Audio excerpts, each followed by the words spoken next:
universidade?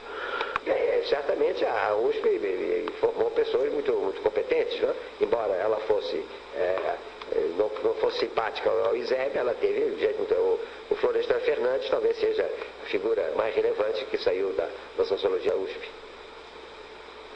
E o saber está fora ou dentro da universidade? Perdão? O saber está fora ou está dentro?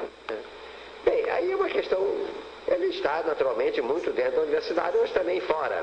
É preciso reconhecer que hoje as universidades, sobretudo aqui no Brasil, estão padecendo de limitações muito grandes. É muito assembleísmo, muito corporativismo, muito controle da universidade por um baixo clero de competência modesta, de sorte que fazer alta cultura na universidade se tornou uma coisa difícil. E faz-se. Ela, sobretudo, continua tendo, indubitavelmente, prioridade sobre outras instituições no que diz respeito às ciências exatas. É muito difícil fazer ciências exatas em instituições autônomas.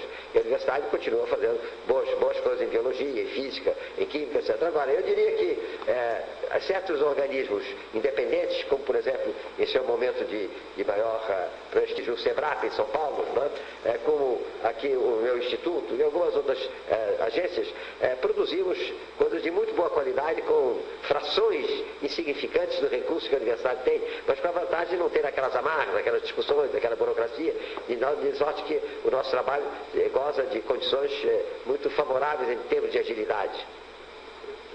Vamos falar um pouco de juventude. Nesse projeto desenvolvimentista, qual o papel da juventude? Como que era imaginado o jovem nesse contexto? Repare, eu creio que é uma constante do processo histórico que movimentos renovadores estejam associados à juventude. E depois acontece que as juventudes que geram movimentos renovadores tendem a manter, depois que os jovens se convertem em gente mais velha, uma preeminência um pouco favorecida pela sua demarragem inicial. Né? Eu creio que há uma geração do fim dos anos 40 e do começo dos anos 50 que participou muito ativamente dessa proposta nacional desenvolvimentista e gerou lideranças que até hoje se fazem sentir na vida pública brasileira, embora pessoas da associação, como é o meu caso, estão me aproximando rapidamente dos 80 anos, e, portanto, a minha juventude já está remota. Mas não tenho a impressão, neste momento, que surjam ideias muito inovadoras da juventude de hoje.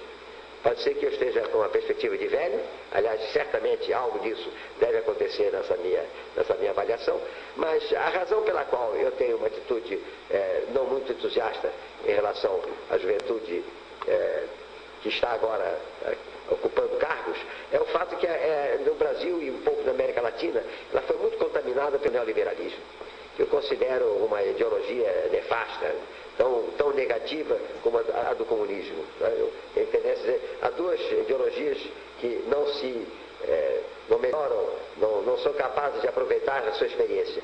O comunismo e o neoliberalismo, porque ambas, quando as coisas estão erradas, dizem porque não foi suficiente a dose, tem que reforçar o neoliberalismo, tem que reforçar o comunismo. Então elas não aprendem dos seus erros. E eu vejo uma geração brasileira sucessora da minha, muito contaminada pelo neoliberalismo. Por outro lado, eu tenho a esperança de que esses que não estão no neoliberalismo e aqueles da minha geração que ainda continuam com capacidade de trabalho, possamos contribuir para que surja uma nova geração não neoliberal. E eu creio que isso está acontecendo.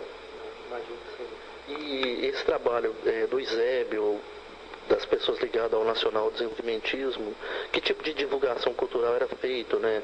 No sentido de aproveitar esse poder jovem? O ISEB trabalhava na base de conferências, que eram atendidas por uma quantidade muito grande de gente. A conferência enchia aquela coisa. E o ISEB era convidado, pelo ISEB eram convidados a fazer conferências em vários outros lugares, além das conferências na própria instituição, na Rua das Palmeiras, as pessoas do ISEB eram convidadas a fazer conferências em vários lugares. E daí surgiu livros que eram publicados pelo ISEB. No caso agora do meu instituto, o Instituto de Estruturização, o IEPES, a nossa maneira de proceder consiste em fazer pesquisas sérias, muito acadêmicas, mas sempre orientadas para um motivo público. Não são pesquisas acadêmicas abstratas, mas de interesse nacional. A nossa tônica é pesquisar aquilo que interessa para o desenvolvimento brasileiro, a obsessão com o desenvolvimento brasileiro. E essas pesquisas frequentemente geram textos de muito boa qualidade que podem ser convertidos em livro. Então nós temos difundido, sobretudo através do livro. E, naturalmente, artigos de jornal, de imprensa, revistas, mas o instrumento principal de divulgação do IEPES é o livro. E o público jovem, como que é atendido essas pesquisas?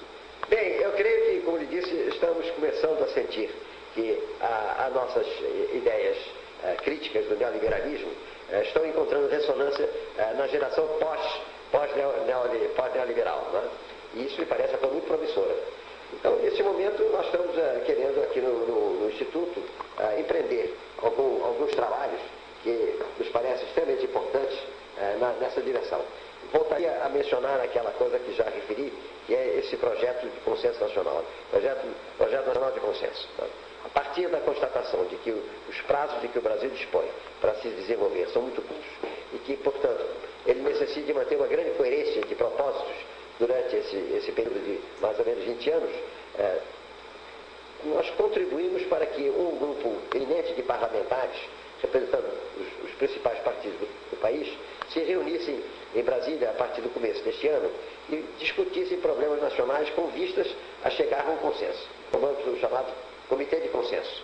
Esse Comitê de Consenso trabalhou muito bem e, a certa altura, resolveu ele designar uma comissão relatorial para propor uma primeira versão de consenso.